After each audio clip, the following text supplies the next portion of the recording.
नमस्कार, खबरों की खबर में आपका स्वागत है। प्रधानमंत्री मोदी ने जैसे ही अपने मंत्रियों को बताया कि ये उदयनिधि स्टालिन ने जो बयान दिए हैं that can not be taken lying down, मतलब इसको ऐसे नहीं छोड़ा जा सकता है, इसका विरोध करना जरूरी है। रात भर उदयनिधि स्टालिन और उनके पिता तमिलनाडु के मुख्यमंत्री स्टालिन साहब खुद भी छटपटाते रहे और सवेरे सवेरे चिट्ठी जारी करके बकायदा यू टर्न ले लिया गया है और यू टर्न लेने के साथ ही प्लान बी डीएमके का तैयार हो चुका है। यह सारी जानकारी मैं आपको दूंगा, लेकिन जिस हिसाब से उदयनिधि स्टालिन की हेकड़ी गायब हुई है, जिस तरीके से उसकी राजनीतिक करियर के ऊपर एक बड़ा दाग के साथ साथ जिस तरह से डीएमके की राजनीति छिन्न भिन्न होती चली जा रही थी, इन लोगों ने सोचा कि अब यह टाइम है कि सब कुछ बोला हुआ चीज वापस ले लो। लेकिन यहां जो उन्होंने चिट्ठी लिखी उसमें बहुत बड़ी गलती कर दी, क्योंकि यह कबूलनामा अपने आप में कबूलनामा तो है ही, बल्कि यह भी बताता है कि डीएमके कि जिस तरीके से कांग्रेस पार्टी विचारधारा शून्य हो चुकी है, डीएमके भी उसी राह पे वामपंथियों के चक्कर में फंस गई। आपके ऊपर जो आरोप लगाए गए, आरोप सही साबित आपने अपनी चिट्ठी से कर दिया। चिट्ठी में लिखा गया कि भाई हमारी बातों को गलत तरीके से तोड़ मड़ोड़ के पेश किया गया। मैं जेनोसाइड की बात नहीं कर रहा था, मैं नरसंहार की बात नहीं कर रहा था, मैं कुरीतियों को खत्म करने की बात कर रहा था। अनाप शनाप जो कुछ आया आपने लिख दिया, लेकिन पहले पैराग्राफ में ही जो आपसे गलती हुई वो अपने आप में सब कुछ एक्सपोज कर दे रहा है कि आप डर गए, जनता की मार से आप डर गए। जिस तरीके का विरोध आपके खिलाफ होने लग गया उससे आप डर गए और इसलिए लाइन सॉफ्ट कर ली, यू टर्न ले लिया। चिट्ठी में क्या लिखा गया? It is my duty to clarify certain things to our party members on September 2nd. I had participated in a conference calling for annihilation of Sanatan, organized by Tamil Nadu Progressive Writer and Artist Association of CPIM and delivered a speech. भाई गए ही क्यों? गए ही क्यों? ये वामपंथियों का देखिए कि किस तरह से अपने नेताओं, ये INDI का हिस्सा है। तमिलनाडु में चुनाव जीता नहीं जीता पता नहीं, देश ने और देश की जनता ने वामपंथियों की विचारधारा को डस्टबिन में डाल दिया। नाले में बह रहा है ये वामपंथ, लेकिन ये बुलाते हैं, ये चले आते हैं। तो आपने दो तीन बातें की वहां पे। एक तो सनातन धर्म को आपने जोड़ दिया किससे कि डेंगू मलेरिया कोरोना वायरस है, और दूसरा आपने तारीफ की कि अच्छा किया आपने जो सेमिनार का नाम, इस सम्मेलन का नाम ये नहीं रखा टू अपोज सनातन, आपने क्या नाम दिया? एनिहिलेशन ऑफ सनातन। वामपंथी बैठे हुए हैं, CPM वाले सब बैठे हुए हैं, तो ये बताओ एनिहिलेशन का मतलब क्या होता है? क्या होता है? अगर इतनी मूर्खता करनी है आपको, वोट बैंक की राजनीति, और लोग तो कहते भाई पढ़े लिखे लोग होते हैं साउथ इंडिया के, इतनी बड़ी बेवकूफी आपने कैसे कर दी? डिक्शनरी में एनिहिलेशन वर्ड खोजिएगा, मिलेगा नहीं जल्दी। विकिपीडिया ढूंढिएगा, मिलेगा नहीं एनिहिलेशन का मतलब। क्यों? क्योंकि ये टिपिकल कम्युनिस्ट जार्गन है।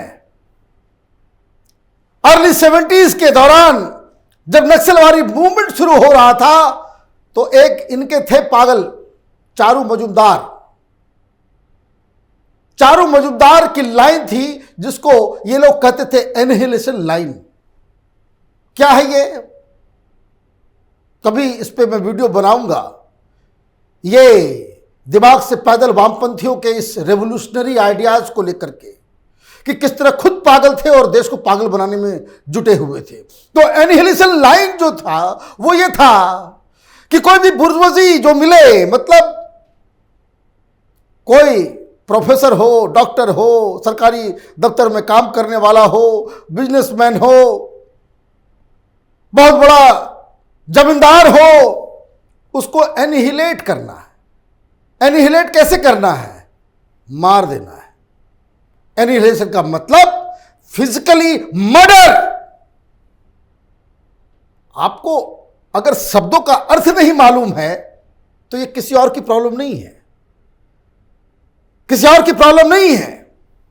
और वही चारू मजुमदार की एनिहिलेशन लाइन में एक पैम्पलेट निकाला गया था अर्ली 70s में, जिसका नाम है मर्डर मैनुअल, कि क्लास एनिमी को एनिहिलेट करने के लिए कैसे औजारों का इस्तेमाल करना है और कैसे मर्डर करना है। मर्डर भी इसमें ऐसा बताया गया इन वामपंथियों के द्वारा। ये डेमोक्रेसी की बात करते हैं, पब्लिक को बेवकूफ बनाते हैं ये लोग। और ये दलाल पत्रकार, टेलीविजन से लात मारे गए लोग, ये वामपंथियों के साथ खड़े। उस मर्डर मैनुअल में साफ साफ कि हत्या करना इंपॉर्टेंट नहीं है, हत्या करो पब्लिक के बीच चौराहे पे, किसी शार्प छुरी से नहीं, रॉड से मारो, लथपथ दौड़ा दौड़ा करके मारो, ताकि किसी बुर्जुआ की मौत को लोग देखें तो बुर्जुआ के खिलाफ जो उनका जो डर है, खौफ है, वो खत्म हो जाए। ये इस तरह के जलील किस्म के लोग हैं ये वामपंथी। चले गए मुंह उठा करके, यह भी नहीं सोचा कि किन लोगों के साथ आप खड़े हो।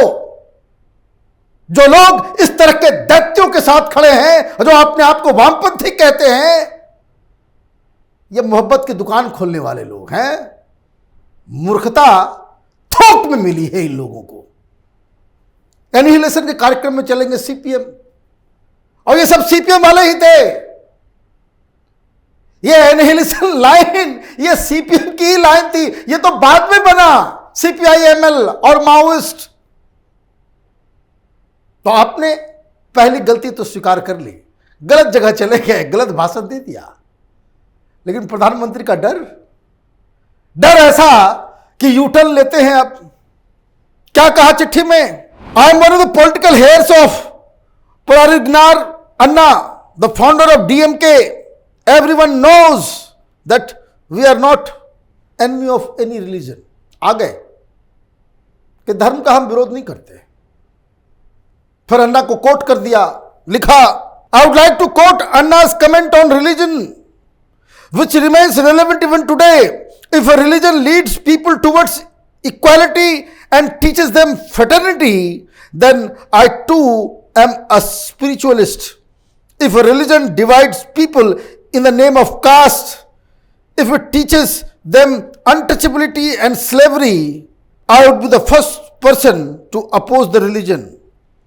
We respect all religion that teaches all lives are born equal. अचानक से गीता का ज्ञान हो गया। तो सनातन धर्म तो यही है, सर्वे भवन्तु सुखिनः सर्वे भवन्तु निरामया। ये ज्ञान नहीं आया। अनटचेबिलिटी इस्लाम में नहीं है, कास्टिज्म इस्लाम में नहीं है। कर्नाटक में देख लो, केरल में ही देख लो, तमिलनाडु में देख लो। ईसाइयत में, क्रिश्चियनिटी में कास्ट सिस्टम नहीं है। It divides in India. उसके खिलाफ बोलने की हिम्मत है? नहीं बोलेंगे आप। क्यों?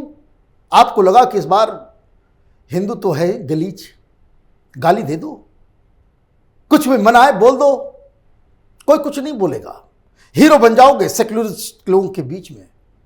ये वामपंथी पत्रकार तुम्हारा जय जयकार करेंगे, कहेंगे कि कितना बड़ा सोशल रिफॉर्मर हो गया। हिंदू देवी देवताओं को गालियां दे करके उसे सोशल रिफॉर्मर बना देने का काम, यही धंधा है इस वामपंथियों का, इन पत्रकारों का, जो दिल्ली में बैठ के तमाशा करते हैं। क्रिश्चियनिटी के खिलाफ बोलोगे? नहीं बोलोगे। क्यों नहीं बोलोगे? यही कारण है। फिर पैसा बंद हो जाएगा बाहर से जो आता है। ये जो नौटंकी, ये यू टर्न लिया गया है, ये खौफ की वजह से हर जगह देश भर में जो चल रहा है, उस वजह से ये सारी चीजें हो रही है। इसलिए चिट्ठी में लिखा, देखिए अब अचानक से इनको जो है, कल तक कह रहे मैं लड़ूंगा मरूंगा, जो होगा वो देखा जाएगा, बड़े बहादुर बन रहे थे। अब समझ में आ गया कि पूरी की पूरी जो पार्टी जो है और पूरा हिंदू समाज जो है वो बिल्कुल एग्रेसिव मोड में आ गया है। केंद्र की राजनीति और इसकी दुकान डीएमके की बंद होने वाली है। सरकार से बाहर गया नहीं कि फिर अच्छा खासा हिसाब किताब इनका हो जाएगा, तमिलनाडु की जनता इनका हिसाब कर देगी। इसलिए यू टर्न, अचानक से सनातनी ट्रेड्स आने लग गए इसमें। क्या लिखा? When there is so much work to be done, I request all cadres to not to involved in works that waste our time, like filing cases against the Shir or burning his effigies. I would like to inform that I will face the cases filed against me legally with the guidance of our party president and on the advice of our party high command. लीजिए, अयोध्या के एक संत ने कुछ इनाम रख दिया, वो नहीं करना चाहिए। इस तरह से जवाब देने की कोई आवश्यकता नहीं है। तो उस संत से गलती हुई तो इनके लोगों ने भी एफआईआर करना चालू कर दिया वहां। लेकिन दिक्कत यह हुआ कि इससे और ये फंस गए। इनको शुरू में लगा कि भाई हिंदुओं को गाली देने से कोई फायदा नहीं, कोई नुकसान नहीं है। अब जब उनके इफिजीज वगैरह जलने लग गए, वो गेरुआ वस्त्र और वो जो चंदन टीका, ये और इंप्रेशन बनाएगा कि ये डीएमके वाले और खास करके एंटी हिंदू हैं। किसी मौलवी मौलाना का हिंदुस्तान में एफिजी जलते हुए आपने देखा है इन वामपंथियों के द्वारा? नहीं। तो इनको लगा कि भाई ये पॉलिटिकली एक ऐसे दलदल में फंसते चले जा रहे हैं, तो यू टर्न लेना शुरू कर दिया और ये कहा कि अपने कार्यकर्ताओं से कैसा है कि उसके खिलाफ सब केसेस जो है विड्रॉ कर लो और हमारे ऊपर जो हुआ है वो देखा जाएगा। डीएमके की तो बुद्धि खुल गई। कांग्रेस पार्टी को क्या हो गया? ये प्रियांक खड़गे साहब के जो सुपुत्र हैं वो भी अभी भी अनाप शनाप कहे जा रहे हैं। इस देश में हिंदुओं को कुछ न कुछ अपने मान मर्यादा प्रतिष्ठा, अपने धर्म, अपने देवी देवताओं, अपने प्रतीक चिन्हों के ऊपर गर्व करने का वक्त आया है। जितना आप सोएंगे उतना गाली के हकदार बनेंगे। आप देखते रहिए कैपिटल टीवी। हमारे वीडियोस को लाइक कीजिए, शेयर कीजिए और हमारे चैनल को सब्सक्राइब कीजिए। धन्यवाद।